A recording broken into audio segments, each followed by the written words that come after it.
Amon Ra St. Brown's worth is outrageous. Let's Talk Lions. Welcome back to an all-new episode here at Let's Talk Lions. My name is Jay. Thank you for hanging out to hear all things Detroit Lions. We are 4 days out from the NFL draft. That's right. It's wild. I can't believe it's already here, but man, is it exciting. Don't forget, we will be streaming live here on draft night, 7:30 p.m. And it's going to be just a little bit of a watch party. So you join, chalk it up with me, with the boys. It's going to be a good time.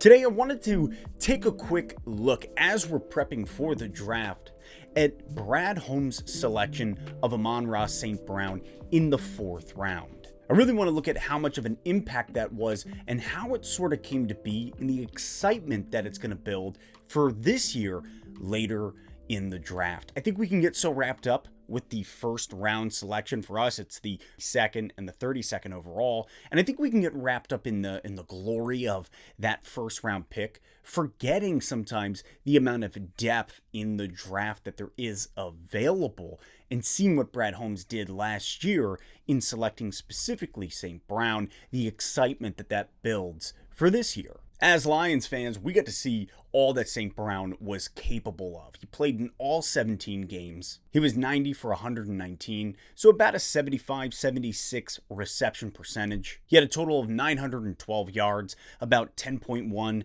yards on average, and he put up 5 TDs, one of those a game winner. St. Brown had a breakout season, a phenomenal rookie season. But what's fascinating to me is really what led to that stunning rookie year. Some things you got to remember is last year there were a lot of questions pre-draft regarding the receiver position. There was a lot of groaning amongst Lions fans of what are we going to do? What the rumblings of where is Detroit going to go? How are we going to really, after Kenny Golladay leaves, Marvin Jones Jr. leaves, what's going to happen to the receiver core as a whole? So we knew that somewhere in there, we were going to have to draft a receiver, to the point where Sheila Ford Hamp herself knew the mumbling, knew the groaning of Lions fans, and brings it up to Brad Holmes. You can go back to the Inside the Den episode where she's like, when are we going to grab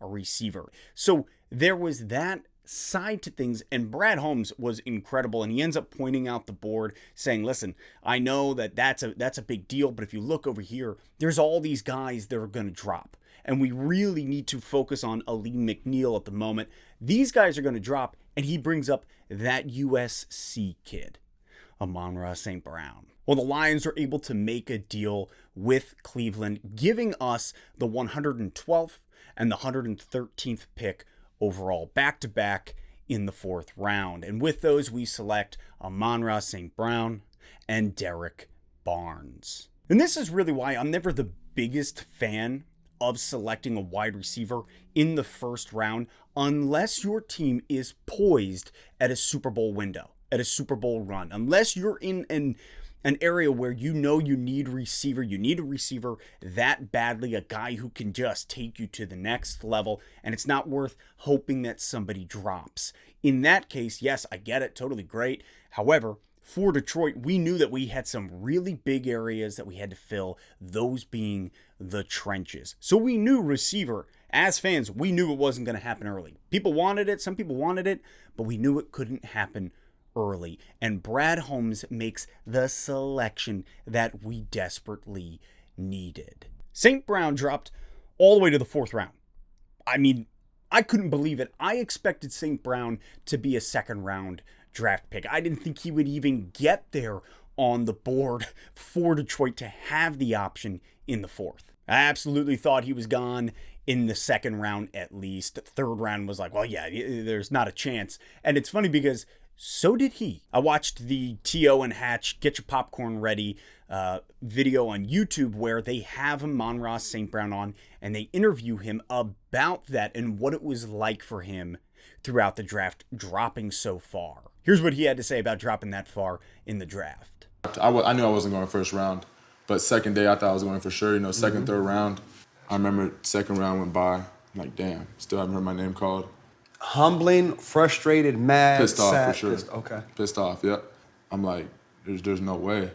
So right when I got back to the house, went on the jail. It's caught 202. Bang. A lot of people say they're happy when they're drafted. Obviously, I was happy I was drafted, but I still wasn't as happy as I wanted to be. You know, there was still something burning inside of me. So I was like, I was always pissed off. I mean, even to this day, it's a day that I'll never forget. And those 16 receivers, I can name all of them. Where they went to school. Absolutely.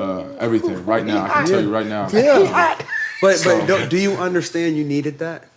100%. I think it helped me for sure. Absolutely. Yeah. I absolutely believe that is what led to him having such a phenomenal breakout stunner of a rookie season. Absolutely. Because there's something about these top athletes.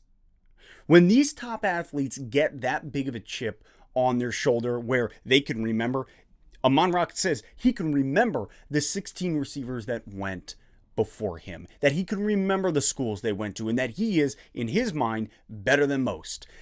This is the mindset of the best of the best. And when he's watching saying, how is that guy getting selected before me? How is that guy getting selected before me? He's pissed.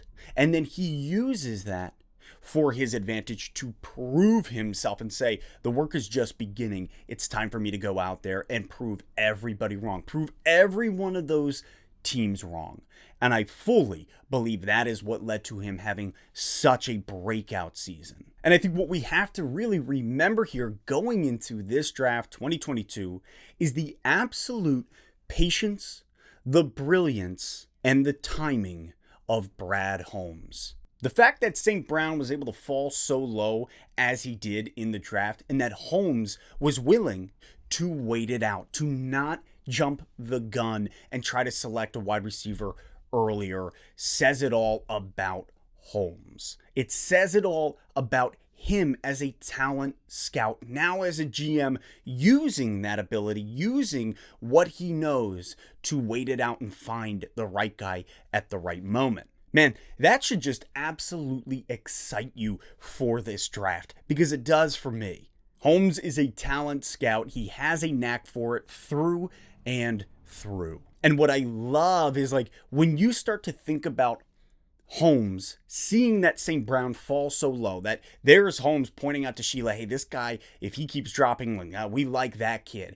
Making that selection, and you take a moment to take a step back and remember the Minnesota game when St. Brown makes that game-winning catch to just break the losing streak. Think about Holmes and St. Brown and their interaction in the locker room. Take a second to remember. Let's go. I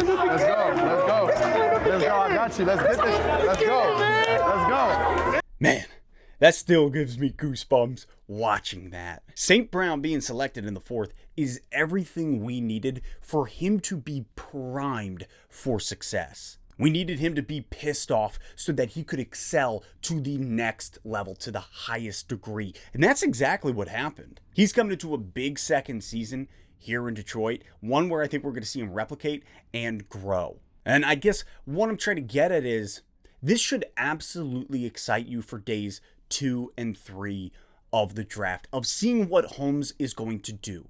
Because remember, last year, Holmes and Campbell come in, they don't have a lot of time as a staff, as they're hiring out Aaron Glenn. All the guys are getting hired.